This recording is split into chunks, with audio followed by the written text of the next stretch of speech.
Hey guys, I've gone gangsta on you. I'm a redneck. Did I even say that right? Gangsta, gangster, whatever. I bought a gangster gun. I bought a Tech 9, man. That's a Tech 9. I can hold it sideways, upside down, whatever to look cool when I shoot it. It may function, it may not function when you turn it upside down. I don't know. They're not exactly the best quality made weapons, but kind of interesting, aren't they? They started making these in the 80s. They are originally of a Swedish design. I think it was mid 80s when they first started coming out with these. The interdynamic group, um, as they became known as once they came over to the United States, they're out of Miami, Florida.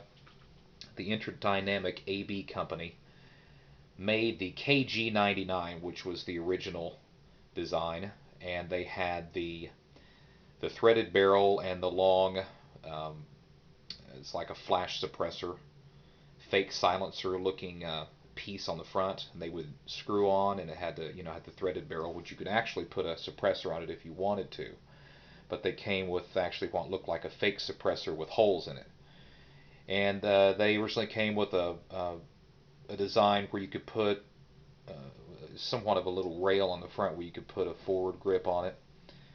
And the ATF basically decided that it was pretty easy to take a closed bolt design, which was the original KG-99s, and turn them into an automatic weapon. It had a closed bolt design, the original design did, much like the Uzis that the Israelis made. Of course, those came out in the 80s, remember those. And those are rather expensive if you can find one, especially if you can find a fully automatic one. But that was the original design with this pistol, and it is classified as a pistol, was it had a closed bolt design. Well, the ATF decided that that wasn't such a good idea, so they forced them to make it a semi-automatic. And in 1994, as we all know, when the government placed a ban on high-capacity magazines and an assault weapons ban, more or less too, they had to limit these to a 10-round magazine when they manufactured them, but they actually weren't allowed to manufacture any of the original designs, which was the KG-99 and the Tech DC-9. They were not allowed to produce any more of those come 1994 when the ban was put into effect. You were allowed to own it, but they weren't allowed to produce anymore.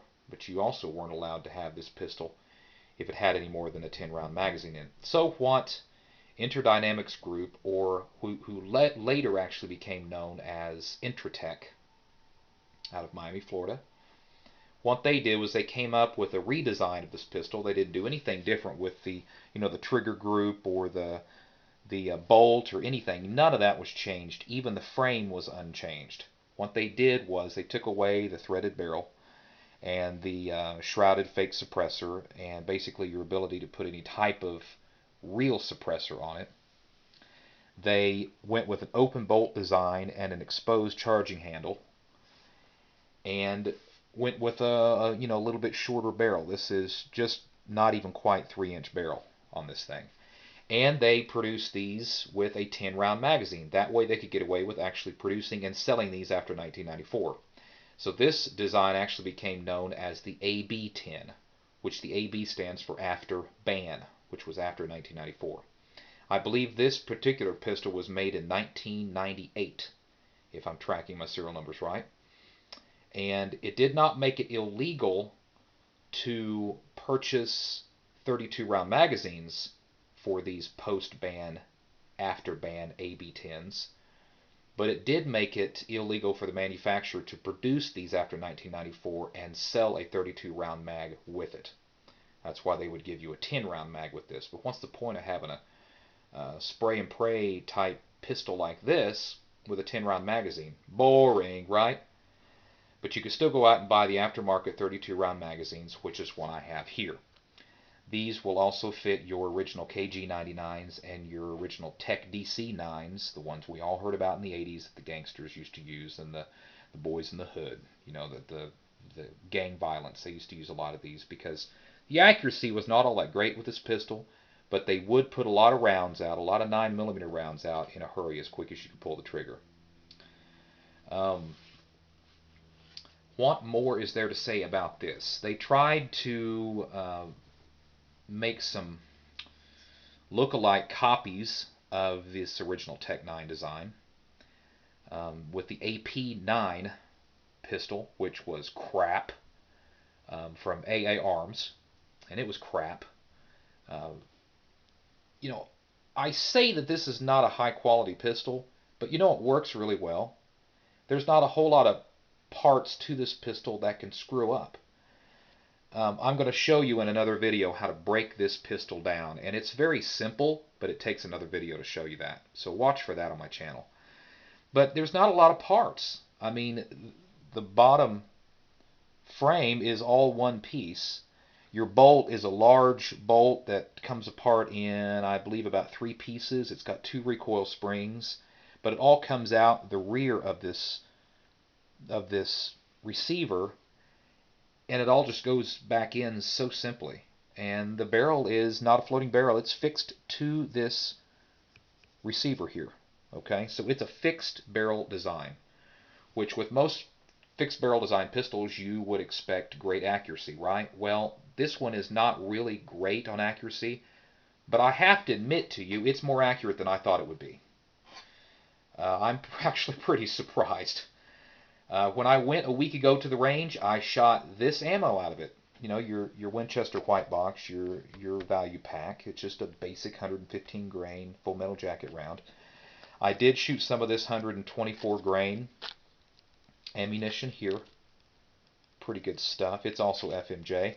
But then again, you know, I never shot any hollow points out of this because I always heard that hollow points don't feed very well out of your TEC 9 design pistols. But I shot some of this steel-cased Silver Bear, 145 grain 9mm, and it's got a real vicious-looking hollow point. This stuff is some nasty stuff, man. I mean, nasty also meaning it's very dirty ammo, which if you clean your guns, you know, there's no problem there. But look at the hollow point in that. I mean, it's a mean-looking round. If you shoot steel pop-up targets with this, I guarantee you that there's going to be shrapnel pieces flying back and hitting you on the arm and the leg and stuff like that. You know, if you're looking for a really cheap home defense ammo, it's 9mm, I would advise getting that Silver Bear, that Russian steel-cased ammo. That stuff fragments like a mother. And it would really rip something up. I'd like to do a video soon.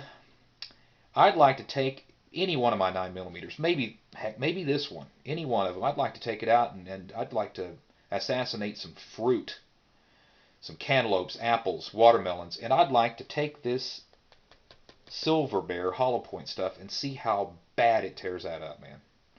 But anyway, that's all to say that I shot 3 different kinds of ammo through this. I didn't shoot any deep cavity hollow points in it. I'm not sure it would have fed. That might be a good test later on down the road to see if it'll feed some of that, you know, that large hollow point ammunition. But that's for a later time. But like I said, keep your eye out for a field strip and cleaning video of this pistol. And I have to say I'm pretty impressed with its function. It functioned perfectly. It didn't have any stovepipes. Accuracy was decent. Could I hit a zombie in the eye from 20 yards? Probably not. But could I hit quite a few of them? With 32 rounds, you better dang believe it. That is if the apocalypse ever comes. You know, who knows? But anyway, thanks for watching this video, guys, and be watching for more videos later on down the road. And I will have more. I've got my Ruger Camp 9 9mm carbine coming up on my channel. Guys, thanks for watching, and please subscribe, tell others about it. I really enjoy making these videos, and you guys have a great day.